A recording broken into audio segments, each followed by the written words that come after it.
All right, hello GenRight Nation. Thanks everybody for joining us. It is Wednesday, May 17th.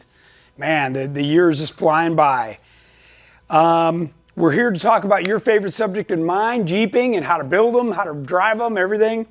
I have a great show for you guys prepared. We got a lot of pictures, videos, all kinds of good parts to talk about. Everybody loves it when I have parts in here to hold up and talk about. So lots of good stuff today. So you're going to want to stay with us. We're talking about suspension today. This is the show that I had planned last week, but I got sick. So thank you for all the well wishes. I'm back, and much to my I don't know, whatever. I'm here. Tech Talk is something that we do live every Wednesday on both Facebook and YouTube at 5 o'clock Pacific Standard Time. So set your notifications so you don't miss it. And please share this with your Jeeping buddies. The more we have on, the better. So I'd appreciate that. If you have a question, you just need to type it in. And Jen is here. She's going to read those off to include as much information as you can for me. Year, make, model, specifics, tire size, whatever. The more information you can give me, the better. That'll help me better answer your question. And today's feature product, I'm just going to do this real quick, is from Vision X. Last Tech Talk, I showed this light as part of our overland setup, and that is now listed on our website. Sorry, it wasn't before, but it is now. So if you're interested in that, you can go over and check it out. That's a rechargeable light, and it has different settings. Really, really nice. It's one of my favorite lights that I have. It's a handheld portable. It's magnetic, rechargeable, like I said. And then our Forever Wave flags are now back in stock. So we just got a whole slew of the GenRight ones and the American flag ones. And as you know, those have the zip on and off holders that can go around your roll cage, around your antenna, and a really nice quality. These will last for years. So if you were looking for those, they're back in stock. All right, I'm going to get to events just before I go to suspension. So upcoming is High Desert Roundup. This is what the events page looks like on our website. And if you click on that, it's going to tell you a little bit about some of the fun antics we do about the event. If you hit show more, it'll tell you where it's at. There's nearby motels. You can rent an RV. There's all kinds of stuff. You still have a little more than a week to go to this. So it's not this weekend, but the next. This is, if you're within a few hours of Los Angeles, this is the biggest, closest event there is. And there's trails of all different sorts. We do multiple runs a day. And on Sunday, they have Jeep games. So one where you hold a bowl of water and you see how fast you can drive through this course. There's all kinds, some where you stab a potato, and others where you balance a ball on the hood, and a teeter-totter. It's super fun for the whole family. So you can do any level, for everything from a stock Jeep all the way up to something built. So come on out and have a good time. It's a Cal 4-wheel fundraiser for Southern California. It is the only one they do. So this is the big one. And, we'd appreciate you coming out to either join us or... That's my bit on that. All right, suspension. I'm going to try and work my way through this, and then I'll let Jennings come back with some questions. I think I will answer a lot of the questions as we go, and we'll kind of see where we get. I expect this to be a two-part series here, a two-part Tech Talk, this being part one. So, yeah, we've got a lot to talk about. So to some people, this is suspension, how it works, everything about it is black magic. And certainly the people that are selling you the suspensions want you to think it's black magic. I'm going to try and explain this as basically as I can. So first we're going to start here, and just stay with me. Okay? You have a Kia and a BMW. Okay? Both cars drive, you step on the gas, they both go down the street, down the road. You step on the brakes, they stop. There's very small things that make a difference between a Kia and a BMW. But when you add up all those small things, you end up with a performance sedan. Okay, so when we're talking about suspension, there's no one thing that makes a big difference. It's all these little things, and that's what GenRight has figured out. We've got all the little things figured out. So that's what we're gonna talk about. That's what we're gonna do, and just stay with me here, and I'll be very clear about what the GenRight difference is. And for those of you watching that don't know me, it all starts with me. I'm the guy at the top. I'm the one that sets the standard. I'm the one that has the experience. I've raced everything from a slot car to a 800 horsepower Ultra 4 car in the limited class. So my experience is what sets that standard. I know what's possible, and I want to get as much of that into our Jeep suspension as I can. So, and certainly, as you know, I drive the exact same products we sell to you guys. So I am practicing what I preach, and that should go a long way with you. A lot of the time, when you're talking to people that are selling you something, they're not using the same parts. In fact, they may not even drive a Jeep. So I want you to take all this into consideration.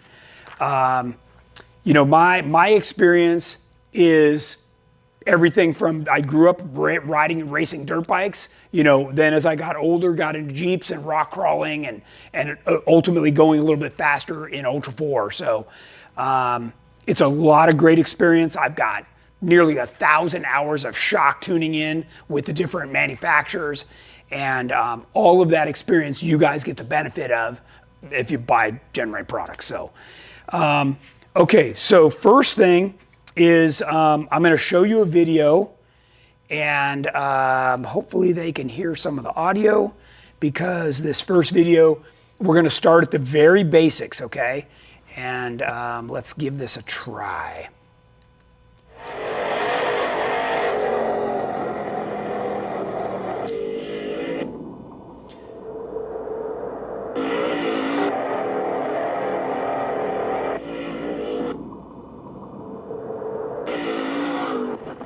So I know a lot of you have not had the opportunity to get a ride in something like Terremoto or Aftershock. You can see we absolutely have the suspension figured out. What you're watching right here is, you know, going 90 miles an hour across a desert. This is extremely fast. Now you may say, oh, well, I'm not gonna go fast like that. Okay. Well, what I can tell you is, if we can make a suspension that goes fast, it'll do everything else, because it's all about dampening control. So that's very important. We're gonna refer to that several times here. So let's. The next thing is, I want to show you. You know, here's a video of Jordan, you know, ripping around in his 4500 car. Now this is off the shelf Legend suspension parts. This is double triangulated, and you can see how stable that vehicle is. And we don't need to watch this one again. So let's see if we can keep going here. And what do we got here? Okay, so this is the one I wanted to show you. The factory suspension looks like, and then we're going to go over and look at a GenRight suspension so I can show you all the different changes and why these little things make a difference. First off, let's start with the factory suspension. So the factory suspension has very little travel. You can actually see that it's, you know, this is about 6 inches of up travel, and you have a few inches of down travel. So you might have 8 or 10 inches of total travel in the factory suspension. The factory suspension is set up with a coil spring and a standard shock mounted in this position. And this applies whether you got a TJ, an LJ, a JK, or a JL. This is pretty standard. We happen to be looking at a JL right now. Okay, now come back around this side. Here's your factory sway bar. It mounts with these, you know, Tinker Toy looking, you know, links.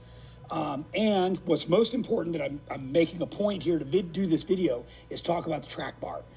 So when you look at the factory track bar, this is actually underneath the frame, okay, this bolt. And this pivot point is what I want you to pay particular attention to, because we move this pivot way out. We move it 3 inches out. Not only do we move it 3 inches out, this is what's called the frame side track bar mount. We move it further on the axle side. So your factory axle side is down here as well. And you can see here's your sway bar, here's your coil spring. All this stuff is in the way of what needs to be done. So here's what happens. You take your Jeep to an off-road shop, they try and give you more travel. They want to put 10, 12-inch shocks on, or even worse, 14s. So as you increase the travel, you need to correct all this stuff, because otherwise there's too much change happening in the cycle of the suspension. And you see me, what we call this swing. Just your suspension in the front doesn't just go straight up and down. It actually, as it's going up and down, it's swinging. And we fix all this stuff. Now if you're gonna keep this style suspension, you can't. You're stuck with what you have, okay? Now let's move over and look at one of our suspensions. So first we're gonna stop here and I'm gonna show you, here's our track bar mount. So you can see the other one was underneath the frame. This is 3 inches over, okay? Now we're gonna come over and look at the way things should be done. So here's our axle side track bar mount. So not only is it moved over further, the bolts on both ends of this track bar are twice the size of stock, okay? Now in addition to that, we've also added high steer, which you can't do with all that other stuff. And this is a coilover shock with the coils off of it right now. We do that to cycle the suspension. But you can see how nothing's mounted on top of the axle anymore, which would have been in the way of all this. It's moved back. And a coilover shock is a much better quality shock. So you've literally doubled the amount of dampening control that you have with a shock like this versus a factory style shock where it was mounted on the factory frame. So this is, once you get to a point where you're not trying to bolt things in, you can make all the changes and do it right the first time. All right, let's talk about the rear suspension for a second. This is a JL, so the configuration is that the shock is outboard, the spring is inboard. On a JK and a TJ, the spring and shock were more inboard. The reason I'm pointing this out is if you look at the distance from the center of the tire to where this is mounted is about 12 inches, maybe a little bit more in, okay? So what we do is we move everything out to the wheel, and that changes the stability of the vehicle.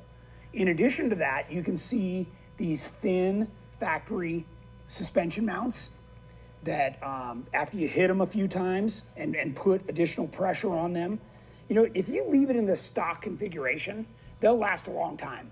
But none of us do that. We all end up putting on longer travel, you know, bigger things, bigger tires. All of that adds stress to these factory brackets. So again, this should just be impressing upon you that I want to get away from the factory brackets. They're only good for the factory setup, okay? Now, these control arms are very thin and susceptible to damage, and I'm gonna show you some of those physically as we're talking.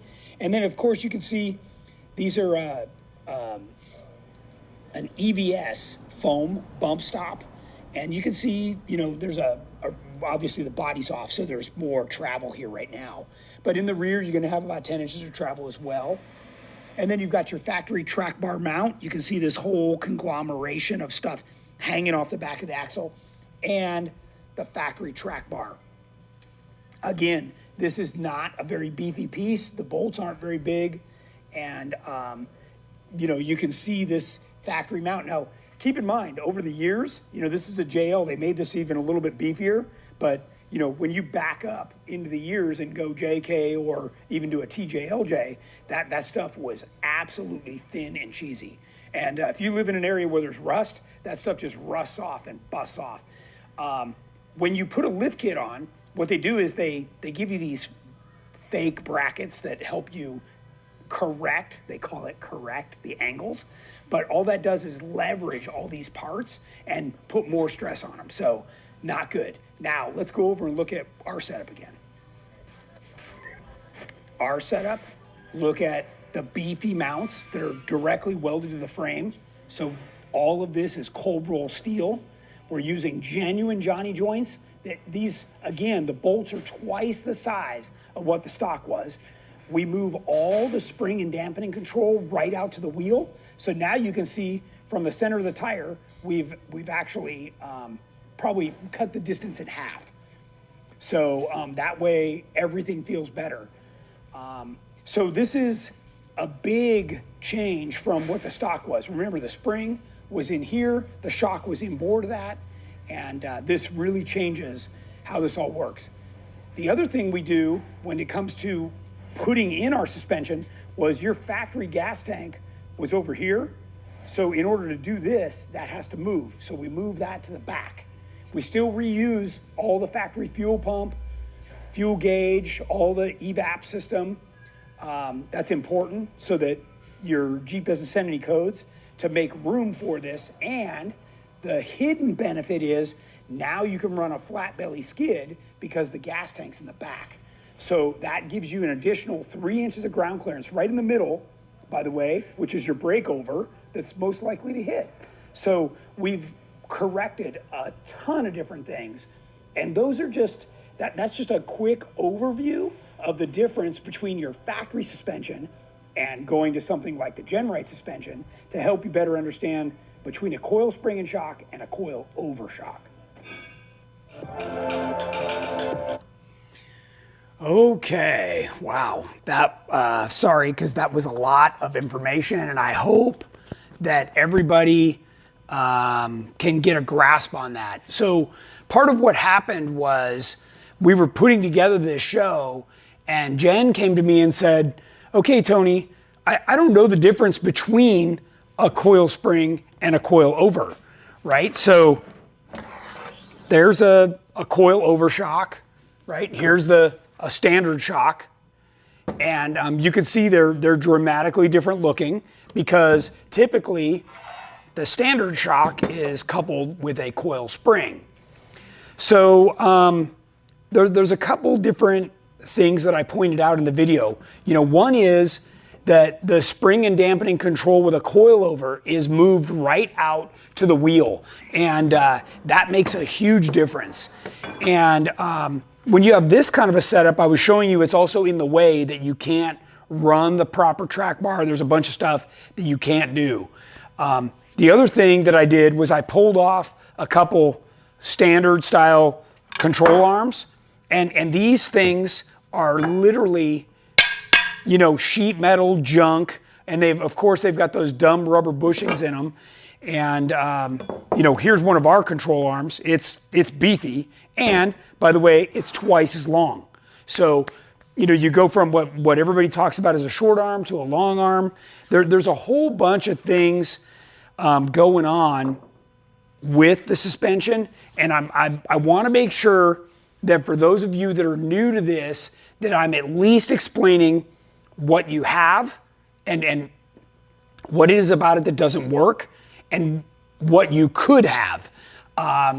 So first off, the first step, let me see if I've got a picture of it here. Okay, so here's a, you know, typical stop Jeep, right? On 29 or 30 inch tires.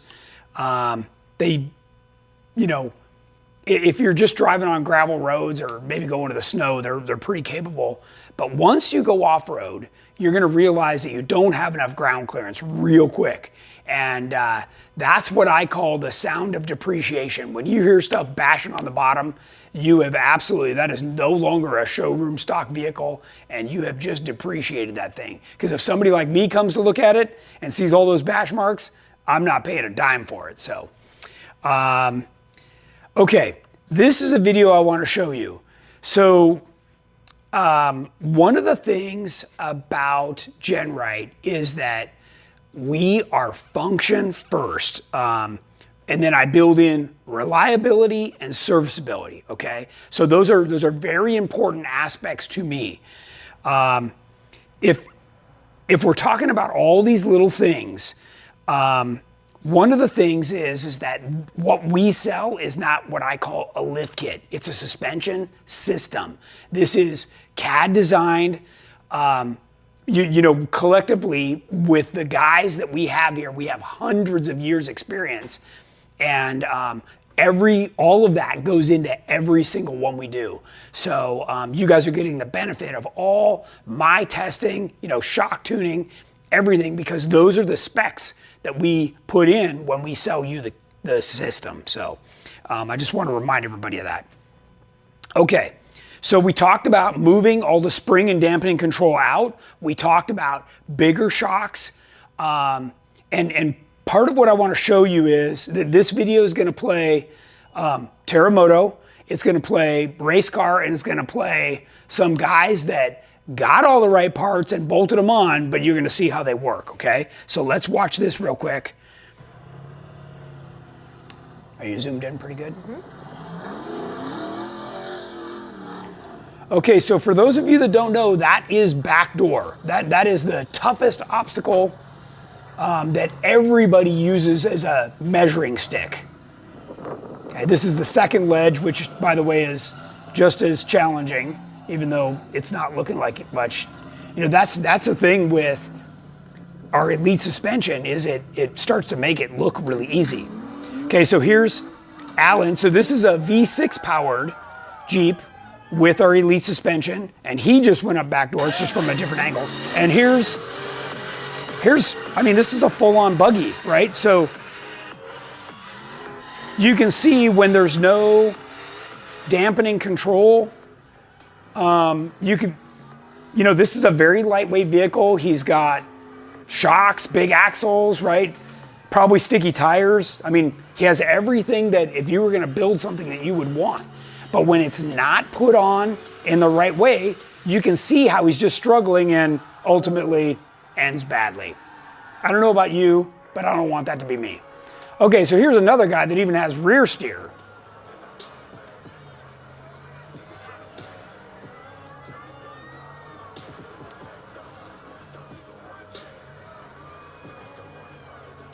And again, I just wanted to show you how it's done right and then how it's a fail.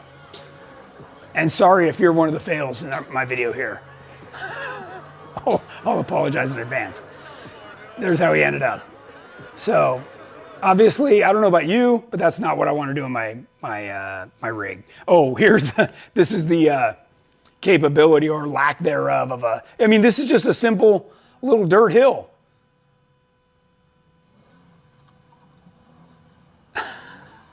And it's got a hole right where everybody gets stuck. And that was the extent of it. By the way, this is a rental over in Hawaii. We had a good time.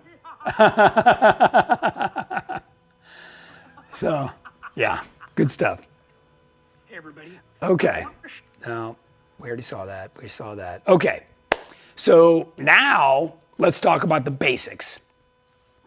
The basics are going to be what we call a puck lift. Okay.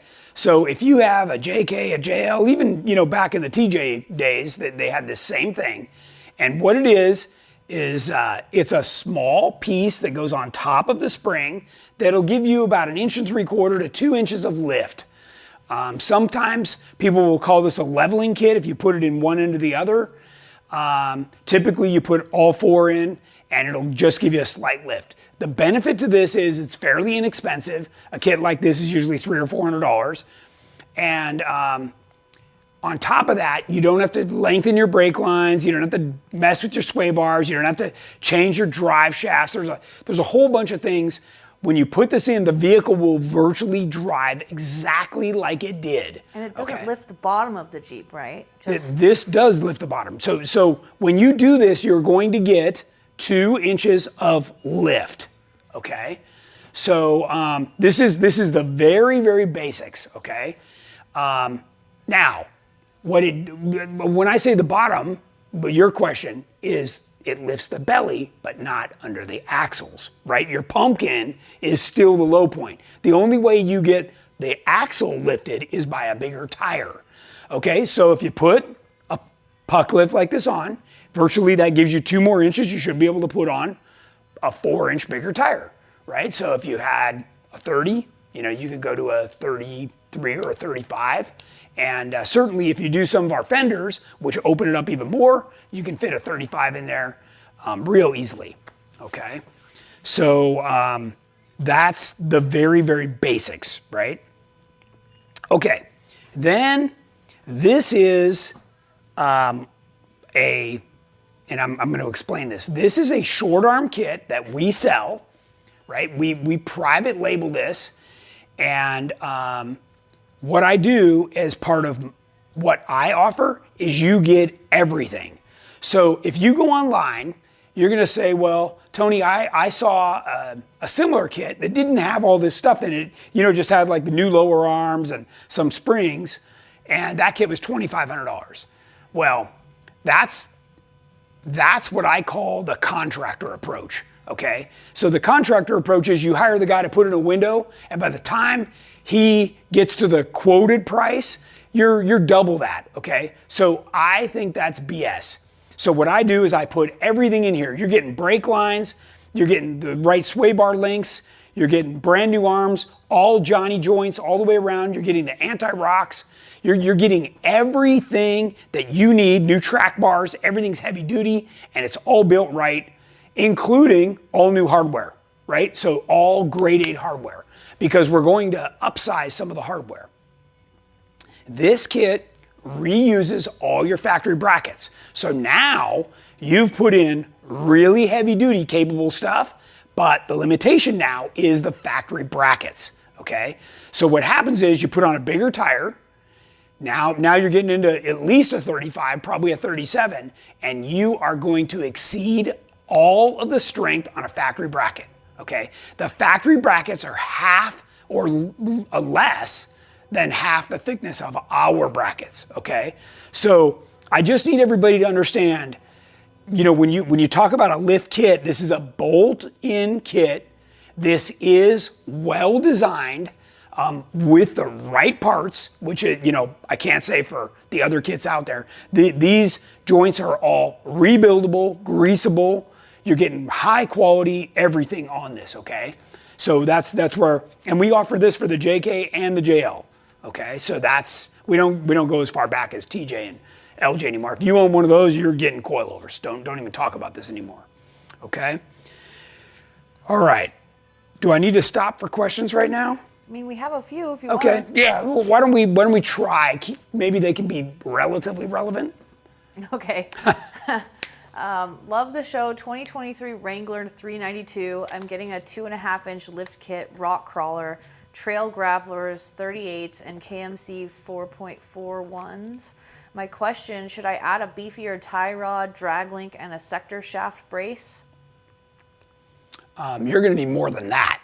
So yes, you need to add all. Once you get on a 37 or bigger, your steering is going to be begging for mercy. Okay. So first off, you know, the whole steering system is not designed for a tire that big, not even close. A 35 max. So you need to be looking at upgrading the steering. And by the way, get ready for a huge shock. It's like $5,000. So, and I'm not talking about the tie rod and the drag link. I'm talking about the actual steering box and the pump. Okay, so look, you're playing with the big boys. You know, once you get on, like I said, a 37 or bigger, you're stepping up to the plate, and you've stepped on the slippery slope, and you just need to own it and get the right equipment. I guarantee you, if you don't listen to me, the first time you go out, you're going to air down those tires, and you are not going to be able to turn, okay? And then you're going to be like, oh, I should have listened to Tony. Well, you know, I don't know how many days you're out for, if you're just out for the day or a week, but you're going to have a rough one. So just mark my words on that. Before I knew you, I broke my sector shaft on the 37s. Just like not even turning. Yeah. Like just going straight. So, okay, so a sector shaft, and I don't have a steering box here. You get one warning, okay? So at the bottom of the steering box, you can see about this much of the splines that hold the Pitman arm on. You will see those twisted before it breaks, okay?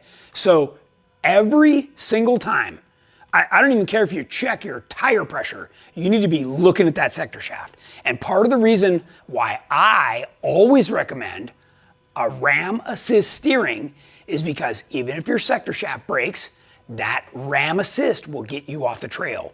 It's not fun, but it's better than no steering at all. So guys, everything I do, there's not one thing about my vehicles or about what we sell that is a mistake. Every single thing is so well thought out and tested and proven. So good news is you're watching this show and you're learning a whole lot right now. You're getting the benefit of all my experience. So just take notes or rewatch the show. So what else you got? Are you planning on making the EXS for the JL Eco Diesel platform? I don't know. And that's also not to say that it couldn't be adapted. The problem with the diesel is that there's a ton of evap or smog equipment underneath it. I don't know if you've crawled under there, but it is packed. There isn't a square inch underneath there that's open. And to get our double triangulated 4-link in there, a lot of that stuff would have to be relocated.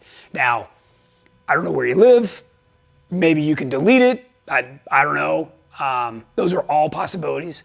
And, what I know is back when I was building my Jeep, if I wanted it bad enough, I figured out a way to do it. So I can tell you, I don't know how much, you've watched me or my show or even my Jeeps, but my aftershock JL with our EXS suspension is a great rock crawler and a luxury overlander. I mean, it is unbelievable. And anytime I go overlanding, I gotta hand them a napkin because they're just drooling over that Jeep. Because I'll tell you, when you've got a 40-inch tire and 3-inch coilovers, you're cruising. It doesn't even feel like you're off-road. So whole different world. Front 3-link track bar, pan hard bar, which joints to use on the ends and why? Seems like a combination of ends are used. Okay, so let's talk about that for a second. So he's stuck in California with the Eco Diesel. Stock, okay? So you get the vulcanized rubber on the one end and you get a tie rod end on the other.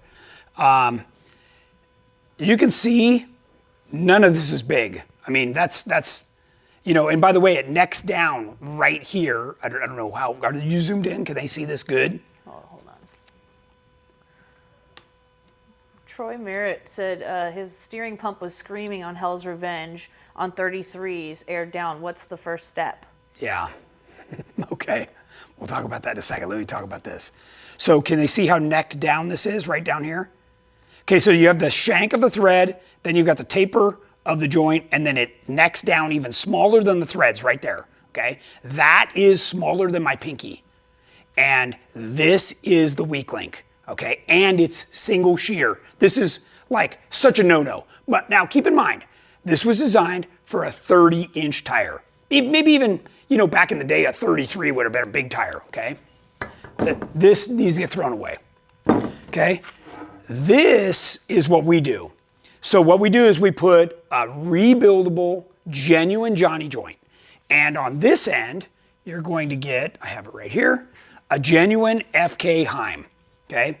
Now, these are the highest quality components you can get. This is what we run on our race cars. Jordan had it on his 4500 car. Peter Doolin has it on his. I run this on Terramoto. I mean, this is stuff, guys, that has survived the hammers. This is 250 wall. In fact, I thought I had a piece of it here somewhere. I grabbed a piece of it, but it is thick. Oh, right here. So look at how thick that is. I mean, this is chromoly, okay?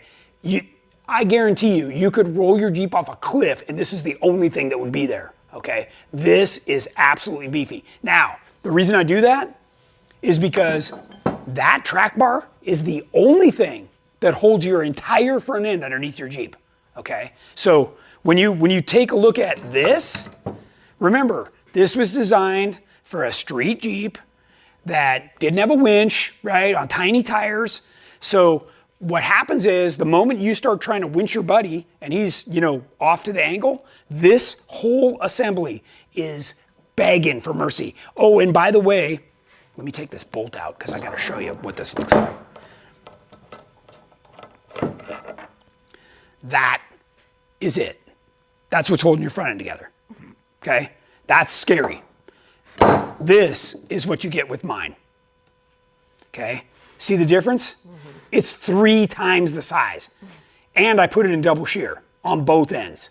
Okay? So guys, this is not stuff that you want to mess around with. And the other companies, sure, that they might give you a heavier duty version of this, but it's still the same crap with a different color on it. It's not right. This is the right way to do it.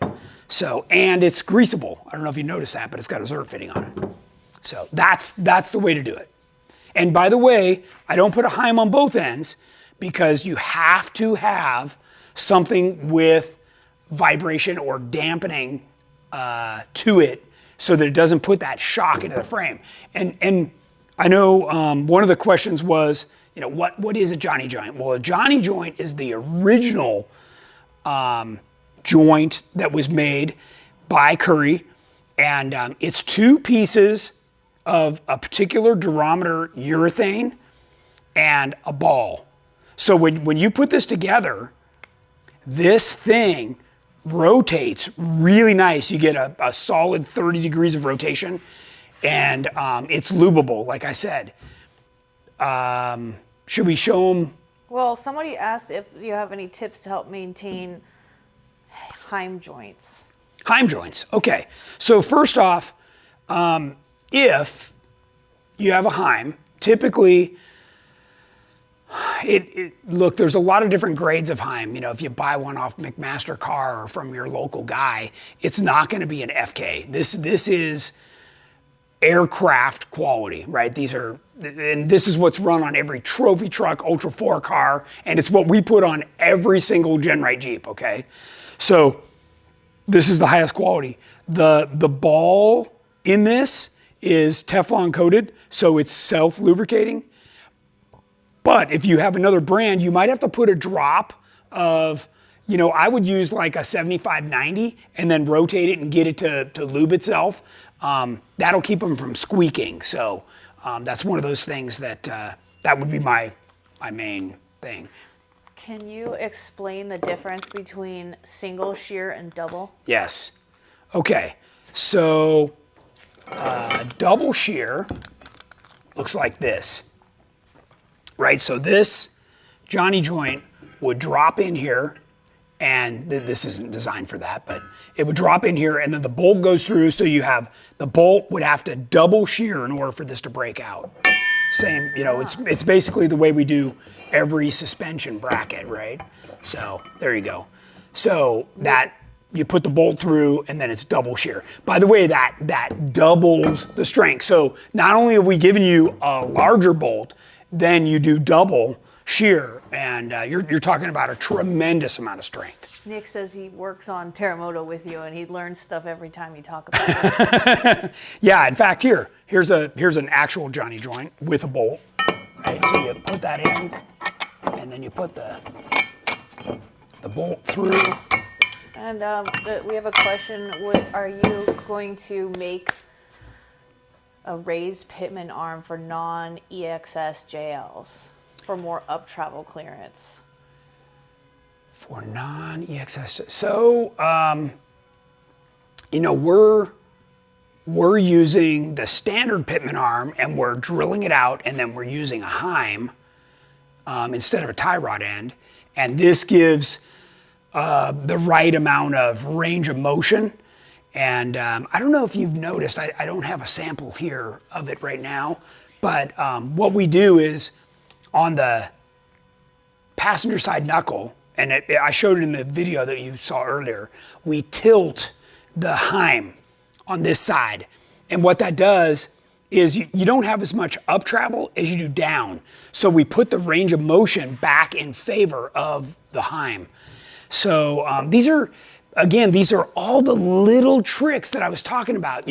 When you look at the suspension on a Kia versus the suspension on a BMW, you know, you may say, well, that's still got an A-arm and that's got an A-arm, but there's differences, guys. They get the ratios right. They use the proper components. This is all the little stuff that I'm talking about that allows you to run a 14-inch shock without everything maxing out. And because when you run everything maxed out, that's not its strongest. It has to be in what we call its neutral state. And that's where the strength is. So, you know, it's fine that it can cycle, but if you're running it at full droop all the time, you know, it's not strong. And Tom asked if you can bolt, or can the Elite suspension mount up on Rubicon 44s or have to upgrade to the D60-70 axles? That's a great question. Okay, so and we have it on our website. You can go over to our gallery section, and there's a gray JK in there with Rubicon 44s with our Elite suspension. So the only downside to doing it that way is you're limited to a 37-inch tire, okay? Because what happens is when we go to the bigger axles, we go a little wider so that you can run a bigger tire so that when it articulates, you're not diving in and digging into the shock. It's because you'll damage the shock. So, but yes, you can absolutely, if you never plan on going bigger than a 37, heck yeah, you can go to an Elite suspension right away. We have a lot of questions. I'm sure. Gary Vickers, getting ready to order my GenRight Elite kit for my JKU and torn between the King IBP 3.0 and the Fox shocks. Any advice on which way I should go? So, I was wondering when we get to that question. So I'm always a fan of the IBP. Okay, so the IBP is just like adding a hydraulic, or what we call air bumps, right, next to a shock, but it's built into the shock right at the very end. So all of our vehicles have what we call a heavy unsprung weight, right? If you actually add up the tires and wheels and the axles, it's about the same weight as the rest of the Jeep, right? So the unsprung ratio is off. The IBP helps correct that because you can run a softer spring and then right at the end, slow it down. So you get the air bump and the IBP to slow it down. And then it's able to rebound quickly to keep the tires back on the ground. That's what you were watching in this video. So let's go back. This one. So that's a 2.5 IBP with a hydraulic air bump. And you know, you think about that front axle probably weighs 500 pounds and you're watching that move at a crazy fast rate in control. So look at that. And it's barely hitting the hydraulic air bump. That's because the IBP is helping to slow that down as it compresses. Now, I'm simplifying it, right? Because that's also in addition to a double spring rate, right? So the spring rate's increasing, you've got all the dampening control, like there's a whole lot of benefits happening there that make it look simple, but that, I don't care who you are, that's impressive right there, so. Okay, why not Johnny joints on both ends of the track bar? Okay, so what happens is when you get down to the axle side, packaging becomes a problem. And what I mean by packaging is you only have so much space. So because now the track bar has to match the drag link. And when you do that, let me see if I have a picture of that. Oh my God, we have 100 people on YouTube asking questions. Okay. Right now. Let me see, because I think I had a good picture of what that looks like. So there's the frame side with the Johnny joint. Here's the axle side. So let me see if I have one more image of that. Because the steering is right there. So every like 1/8 inch matters. Is that, I guess that was the best picture I had. Okay, so let me go back. Sorry, I didn't memorize all the pictures. I knew I got them. Okay, so this is where you can see the Heim in there, and that whole mount is maybe, you know, inch and a quarter wide because the drag link runs right by the head of that bolt, right here. So when the drag link's in here, it's running right by that bolt. So if it was any wider, like it would be for to run a Johnny there. And by the way, what we're doing is we're also isolating that only the amount of flex or deflection you would get in the urethane of this one joint, which by the way is maybe 1/16 of an inch. It's not much, even at the hardest force. You don't want to magnify that, right? So if you had one at each end, then you'd be magnifying that. Now, on a control arm, we do it on both ends because we're also trying to keep things quiet, and we do want to isolate the shock away from all the welds. So, and again, what we're talking about now is very, very, when we talk about all those little differences, we're talking big picture stuff. So, what other questions you got? Oh my God, so many. I have a lot more videos to show you too. How do I tell if my upper spring is too light or heavy on coilovers? Okay, so I'm missing so many. Yeah. Just okay. I mean, I can go back. And I know Jeff's on, and I can go back too. Yeah. Okay. So can they see this? Or can you zoom in on this? Okay. So right now this shock is not mounted in a vehicle, so I need to disclaim this. Okay.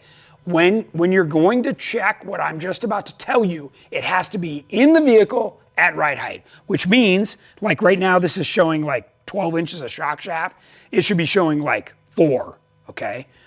So, which means these springs will have compressed. So at ride height, if you have more than 3 inches of preload, this is the preload nut. If you have more than 3 inches of preload, you have the wrong spring. Okay, now at ride height, if you change this spring 50 pounds or this spring 50 pounds, this nut will move up 1 inch. Okay, so this is fact. It works every time. Okay, now, so say for instance you have 4 inches.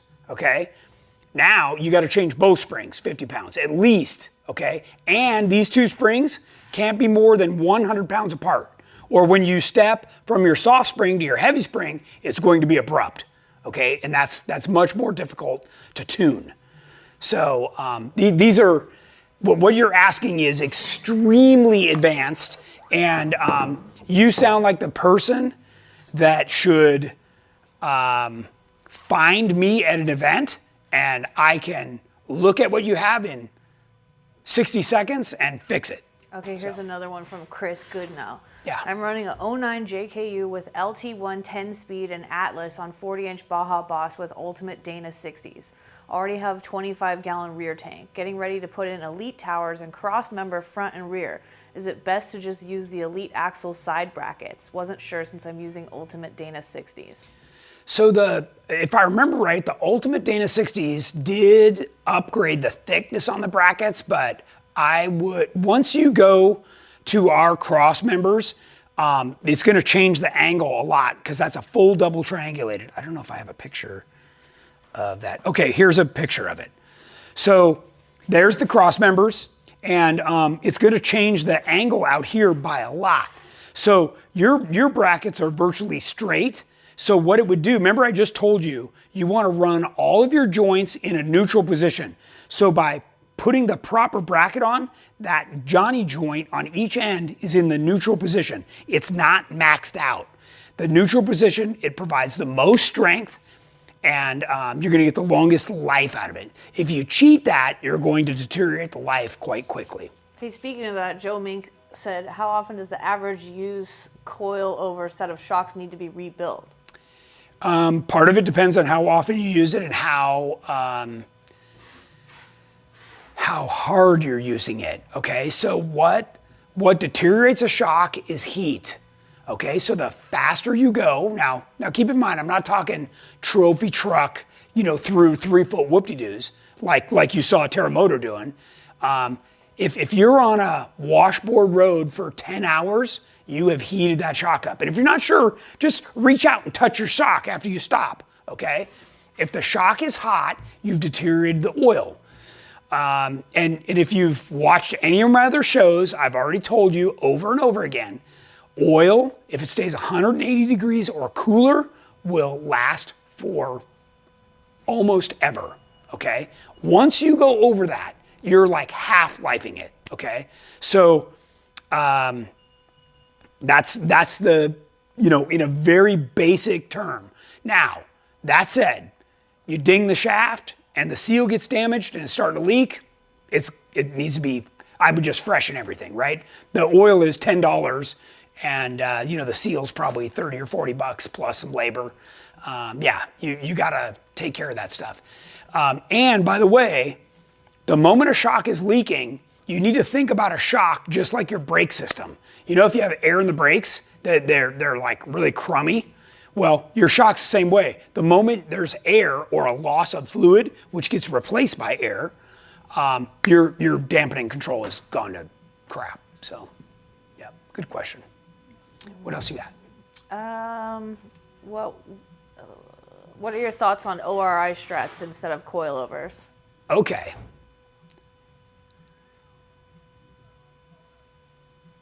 I want whoever just asked that question to look around. Do you see me? Do you see Casey Curry? Do you see Lauren Healy? Do you see anybody that's anybody in the off-road world running an ORI? The answer is absolutely not. Those things were meant for rock buggies and do not belong on a Jeep. Don't even think about it. Okay. I don't know if this is a good or bad decision. I have a 2017 JKU Sport on 35s, Dana 30 and 44. First time in a Jeep, and since I've found GenRight, I'm having the thought of going back to stock suspension to restart and have a better path. I don't know if this is a good or bad decision, but I've completely re-outlined what I wanted to do to my Jeep. After learning so much from you guys, I want to know if I'm making a bad decision with the suspension change. Forgot to mention my Jeep is used. Currently have 80,000 miles, finishing up replacing rocker arms and lifters. Suspension was put on by the previous owner when he first bought the Jeep. So is going back to stock suspension and choosing the pucks, fenders, sliders, bumpers, etc. a good idea or a bad idea? So you got a couple of choices if we come back over here. So if the suspension has changed these arms, right? The stock arms you can see are hollow. They're really cheesy. If they've upgraded the arms, at least you have a heavier duty arm. These literally were designed that if you hit something on the highway, that this folds up and lessens the impact. Well, I don't know about you, but I don't want my control arms folding up. I need those things to stay sturdy. So at a bare minimum, hopefully you've got beefier control arms. Now, those you leave. If you got taller springs, I guarantee you can go to any off-road shop and there's probably a pile of stock springs just thrown out back. You could put regular springs back on. Then you'd have the beefier control arms. You go back to regular springs if you want, and then either do a puck lift or do our fenders. Because in most cases, what year was that one? 2017. 17, so it's a JK, okay. So if you go over to our website, in fact, don't I have a picture of it in here? We have a red JK on 35s that all it has is the puck lift and our fenders. And that thing was wonderful to drive. No, so that didn't make it into this. But it's in our JK gallery on our website. So if you go over to our homepage and at the top look for galleries and then go down to JK, you can find it. And I ran the Rubicon with that setup. What's that? I ran the Rubicon with that setup and did fine. Just needed a couple winches. Yeah. So. Let's see. 1992 YJ. Can I run the lock and load tub rail tie down system and have the rail for a soft top? Yes. Yes, absolutely. And yeah, with a soft top, you don't even have to move it. If you wanted to put a hard top on, you just pull that, put the hard top on, you can put the lock and load right back inside the hard top. There was a question about mounting that small basket and keeping the rear seat. Can you still do that and get more travel? More storage? If you have an LJ, yes, that's Andrew's done that. Okay. Yep. And assuming that they're not talking about a JK or JL. of course, you can do it in a JK or JL. I'm trying to look for comments I missed. I know we're almost at an hour. I can't believe we've like flown through this, and I've not even gotten through half my material. So while you're looking, can I show another video? What is the measurement of the tracer suspension links in an LJ? That it goes to 115, 115 inch wheelbase, where a JK is 118. Off-topic question: what's the difference between fastback roll cage and square cage? So the square would be more the standard, and then fastback is the. I don't know if we had a picture or not.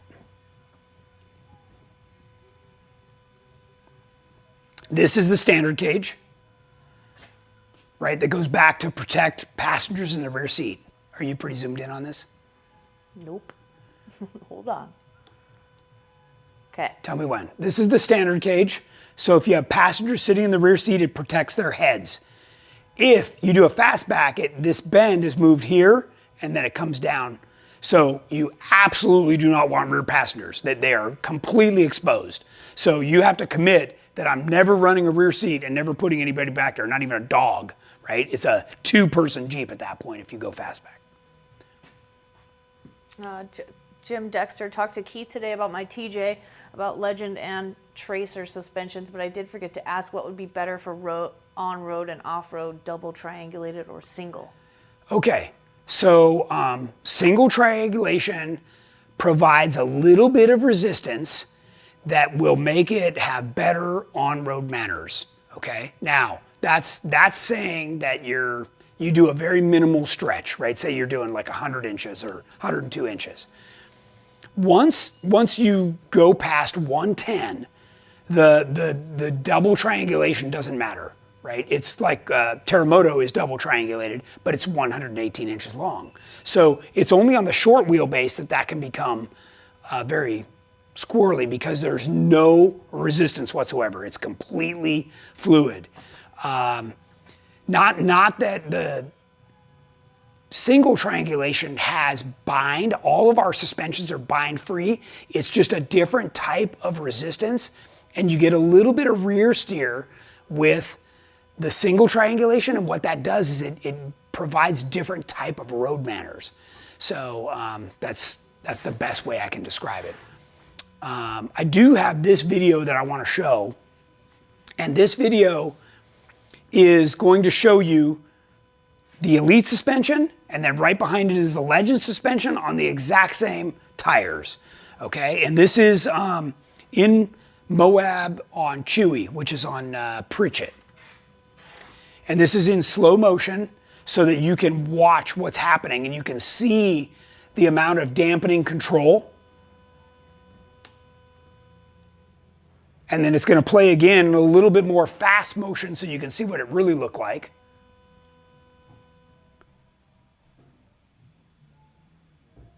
But you can see how those shocks come. Now this is a 3-inch coilover. In this case, it happens to be a Fox. But you can see how well that works. What we should have done was find a regular Jeep going up this and how squirrely and out of control they are as a comparison. Oh, the storage basket was for a 1998 Wrangler. Will it fit? 98. Well, it'll fit, basket? But you're not going to keep the rear seat. No. Oh, no. Show's going into Okay, overtime. so here's the Legend suspension on the exact same tire. So the Legend suspension does not have the same amount of anti-squat. The anti-squat is what's making the tire push down and grab traction. So you can see there's just a little bit of slip. It's still under control. And you can see the coilover shocks working and dampening what's happening, but it's just different. Okay, this was the easiest way for me to show you guys anti-squat, like the effective, what happens. Well, like how do you, here's another angle on a different obstacle. Since we're looking at tires, Stan asked, which Mickey Thompson tire is closest to a Goodyear MTR, MTZ or Baja Boss? I was happy with the MTR road noise and off-road ability, but it's discontinued. Yeah, the Baja Boss MT is the closest.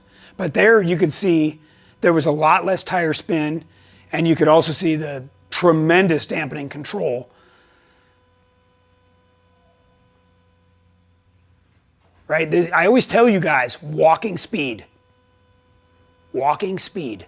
You got 4 150-pound flywheels. You just have to make them work. Wendy says, I have a TJ with your double triangulated rear. Jeep is on 40s, thinking about doing your TJ to LJ kit.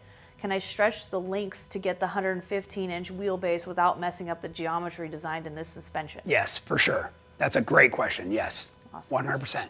That's what Ricky from Jeepers Den did a few years back, and works great.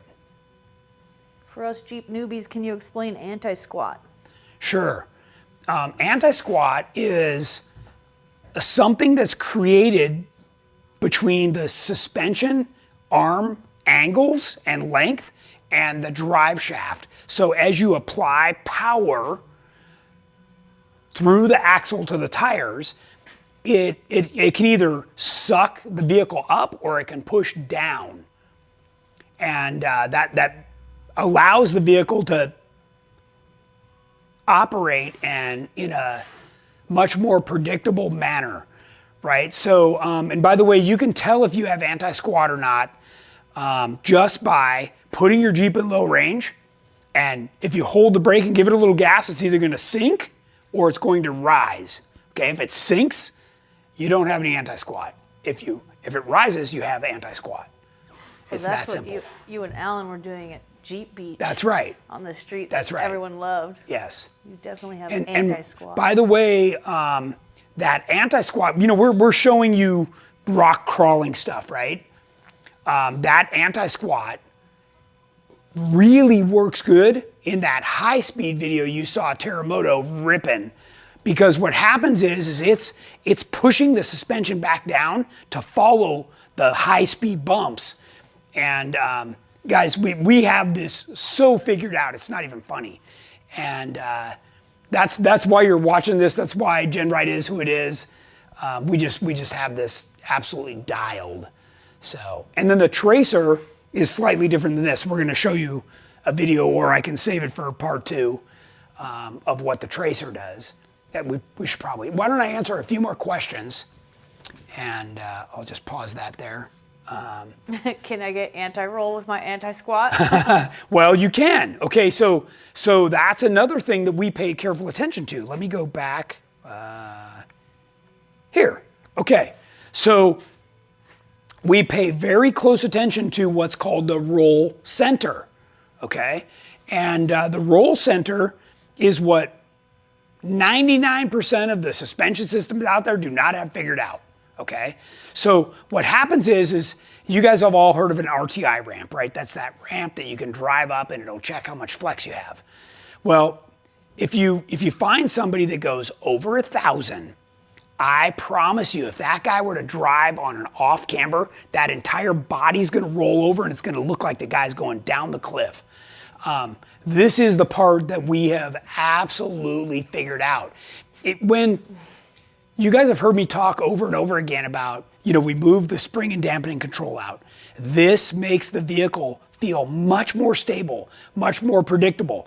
By doing all of the little things that we've done, we've changed the roll center, we've changed the anti-squat, we've basically corrected everything. Now, all that said, you can't do that with the stock brackets. That's why you need to buy our brackets, right? And put them where we tell you to put them.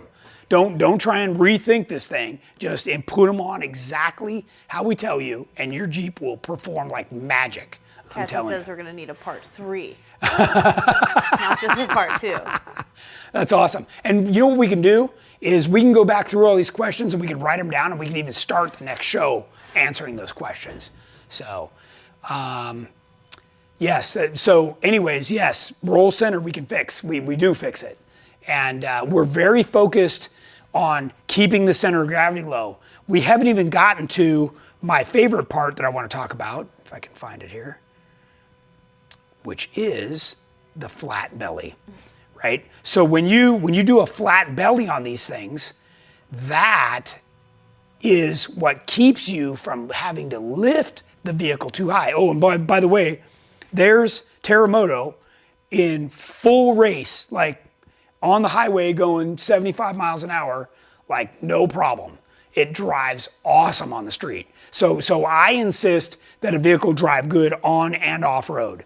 And we've got customers like Jim Broadbent, where he and I wheeled for half the day, and then because we were running out of time, we just hopped on the highway and buzzed back at like 80 miles an hour. And I just took my hand off the wheel and I'm like, check this out, Jim. The thing just goes straight as an arrow. He's like, oh, I want one. I want one right now. Like, where do I sign? And that's all it took. He just had to see that it can do it all, truly do it all. And yeah, that's why I'm always telling everybody, if you get a chance to join us, to ride with us, to be around us and watch what these vehicles do, you'll be amazed. Okay, Terry Runyon said, you said overlanding 40-inch tires, and overlanding is not like off-roading at all. Can you explain what the difference is going from 2.5 to 3 inches for 80% street and 20% trail and rock crawling? What is the big difference going up in size? Oh, the big difference up in size is here. So you get all the additional ground clearance right here. So that's one aspect. That's what Jennings was talking about earlier, and that might not even be the best picture. But the other benefit is, think about this. So if you take this bracket, can they see me? Mm-hmm. Okay, if you take this bracket, and this is your tire size, and you roll into this thing, it's gonna get stuck in this. Now you put a 40-inch tire in this, and it doesn't even notice it. It's like it's not even there. That I'm giving you a dramatic difference, but it's the same effect. If you have a 32 or 35-inch tire and put it in this, and then you roll through it with a 40, you just don't even see it. The tire absorbs it. So you get the ground clearance and the benefit of a giant tire, and then coilover shocks. And remember, the shock quality, the dampening capability is far superior. So. Okay, BB Tom 06 LJR, can I keep my Dana 44s and use the tracer suspension? You can, but you'll be limited on tire size. Yes. So what happens is, your average off-road shop, what they would do is they would say, no, you're fine. You can just put a deeper offset wheel on there. Okay, well, that puts a lot more stress on the lugs, on the bearings of the axles, everything, right? You can make it fit, okay? That's not what I'm about. I'm about doing it right, okay? What's worse is when you get to the front, let me see if I have a picture. I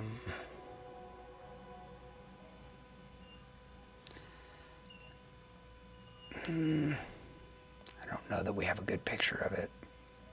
Okay, when you get to the front, when you leverage the wheel offset, now when you turn, instead of when you turned before, it was like this. Now it goes like this. And that's what they call scrub radius, okay? And when your tire scrubs like that, you're dragging it across the surface. You're breaking traction, okay? That's a big no-no. Like in these videos I was just showing you, that's a huge no-no. That's the difference whether you make it or not. And you do not want to have a big scrub radius in there. You want that scrub radius as tight as possible so that there's a patch on the ground where you can see the tire moved instead of dragging it back and forth.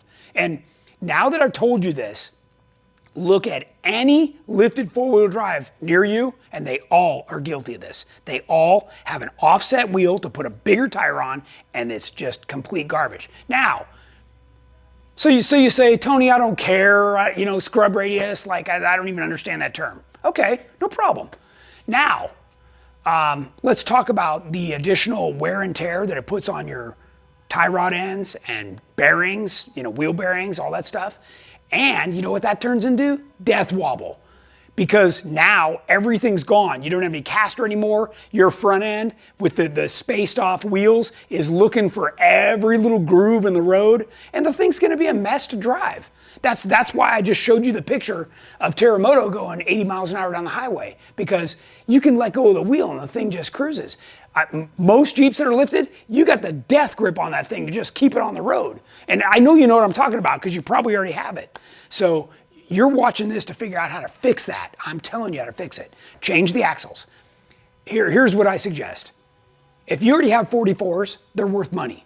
You sell those things right now while somebody else can bolt them right in their vehicle, and you take that money and you put it toward better, actually well-engineered axles that are high clearance. By the way, the Dana 60 and Dana 70 Curry that we sell have the exact same ground clearance as a 44.